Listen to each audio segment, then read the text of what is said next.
Gardner, do you think that this is about, part of the deal here is the move to army camps is to act as a deterrent to small boats?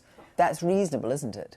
I'm afraid I don't think it's reasonable at all. So what the government has done is it has manufactured an artificial humanitarian crisis on British soil. And it's done that in three ways. There's 51,000 people in hotels at a cost of 6.2 million a day. You can't think that's a good idea. Of course not. What the government has done three things in order to create this crisis. It has systematically cut down on alternative means of travel, forcing refugees to take small boats to enter the UK asylum system. It has completely stopped using safe, community-based asylum accommodation systems that we used to use under previous governments.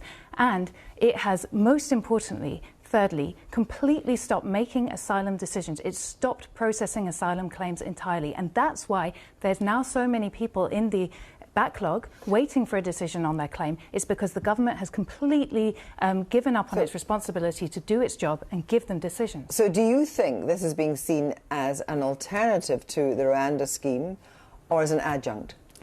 Well, it's obviously going to end up being an adjunct, because even if the Rwanda scheme were to go ahead in the best, we give it the best possible chance that it could, it might be a few thousand people. And the reality is that the government isn't making decisions, isn't processing the claims of all the other people. And its bill says, the bill that they're debating in Parliament right now, says we won't make any decisions on asylum claims anymore. So the people who will be housed in those camps will be housed there for the long term. And they're doing that to create a theatre, a crisis, to create a crisis so that they can then say at the next election that they can offer the solution to it. But if they just made the decisions, there wouldn't be a problem. So